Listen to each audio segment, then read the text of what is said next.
Abu Dhabi and the Middle East is where the European Tour season starts in earnest.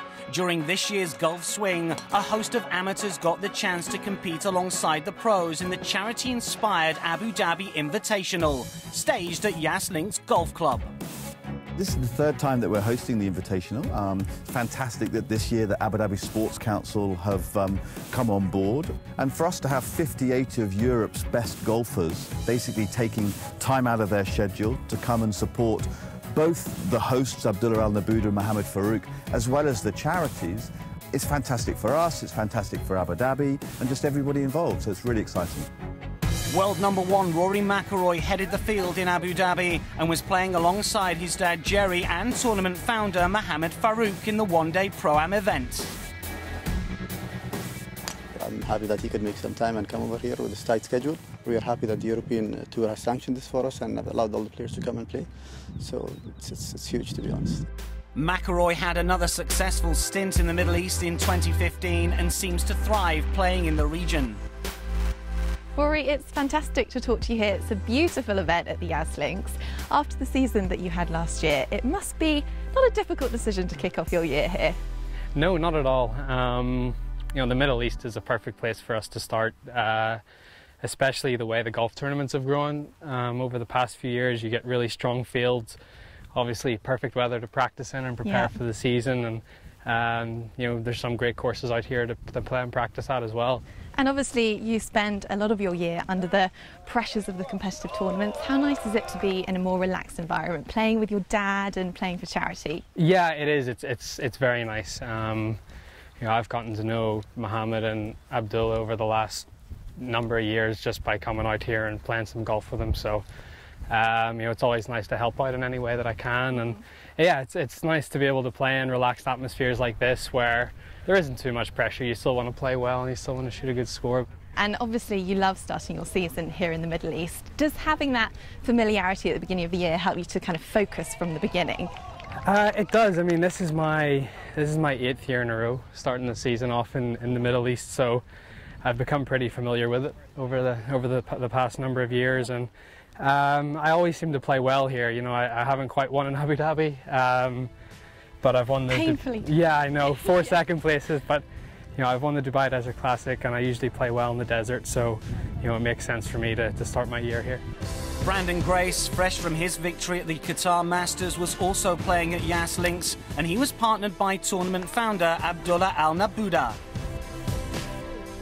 You know, we always love coming to the Middle East. It's just some of these golf courses just suit you. You know, you got the good weather as well, and you know, the golf course is always in immaculate condition. You know, it's one of those fairy tale golf courses where you always see on TV and you think, how can it be? And when you get here, it's even better than you imagine. So I'm sure this is going to be one of those today as well. When we started all of this, the idea was a one-day gathering that you know, a lot of the pros and the amateurs have lots of fun, play a game that they all love, and at the end of the day, you know, we really want to raise, make the most out of it for the charities. As well as attracting some top names and showcasing golf in Abu Dhabi, the event ultimately helped to raise over $500,000 for charitable causes such as the Rashid Centre for the Disabled. Various golf clinics were staged throughout the day at Yas Links, and the pros were more than happy to offer their tips and advice. A number of students from GEMS Education got a front row seat, also acting as caddies, ball finders and scoring officials at the event.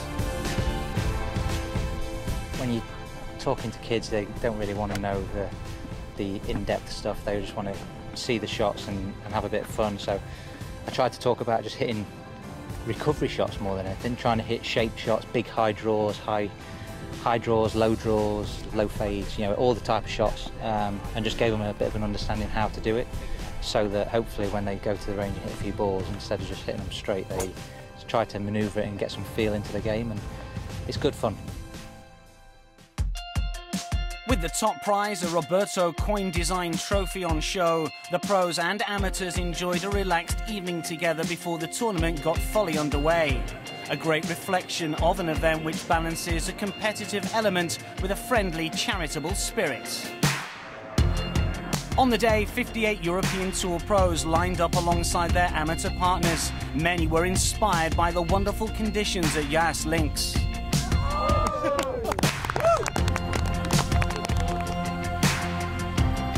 The tournament featured a who's who of the elite business world, keen to show their support for the charities. Plus, a number of famous faces made an appearance in Abu Dhabi, such as legendary Australian Test cricketer Shane Warne.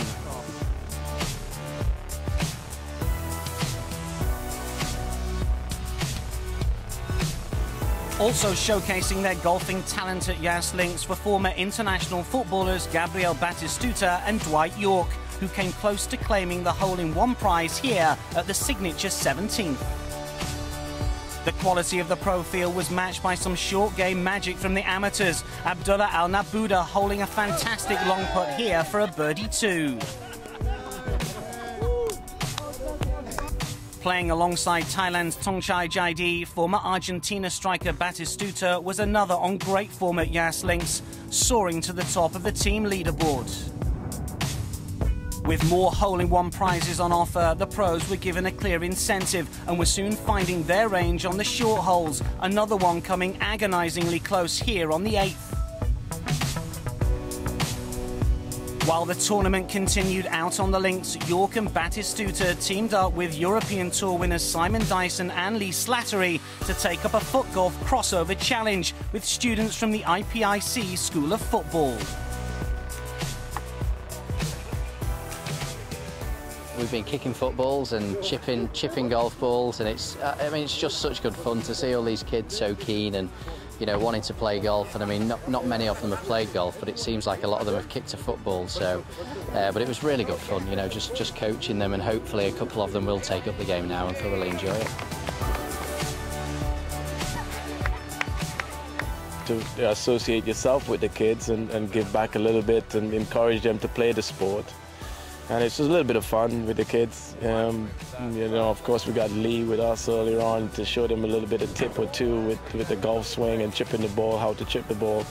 And it's good for your development as a young boy or girl growing up, having the experience of running around and kicking the football and playing golf. I mean, that's the way our kids should be, really. But as I said, it's just great to see so many young faces and happy ones just enjoying what we have to show them. Matching the excellence of his playing partner Batistuta, Jaidi put himself in contention for individual glory with 6 birdies on the back 9. Darren Ficart drew level with the Thailand golfer on 7 under par after a string of birdies on the way in, and then added another at the par 3 8th to pull one ahead of the chasing pack. That left him needing just a par at the last to set a clubhouse lead of 8 under par. He found the green in regulation, and from about 25 feet he had a birdie chance. Nice lag in the end, and he would duly tap in for par and a final round of 64 to secure victory. Yesterday at guitar, I didn't have a really good final round, and it was nice to come out today and play and shoot 8 under on a fantastic golf course. When I initially got asked if I wanted to play this Pro-Am event, I thought, oh, it was just a Pro-Am, you know.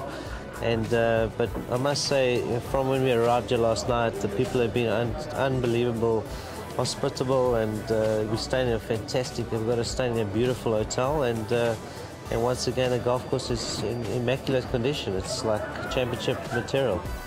A ringing endorsement from a happy champion. Ficart once again a winner in the Middle East.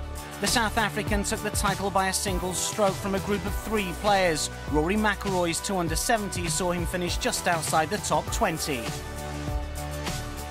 Awarded the trophy by tournament founders Mohammed Farouk and Abdullah Al Nabuda, Ficart was celebrating his first win in the Middle East since 2003.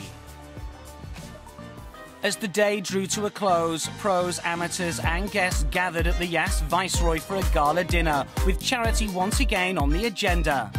The Invitational event was celebrating its return in 2015 after a 3-year absence, and the pros welcomed the renewed chance to play and socialise in a more relaxed format. The ultimate aim of the tournament was to raise funds for charitable causes, and the Rashid Centre for the Disabled put on a short performance during the dinner to thank all in attendance for their efforts and generosity. Over $500,000 raised for charity. The Abu Dhabi Invitational event was once again a resounding success.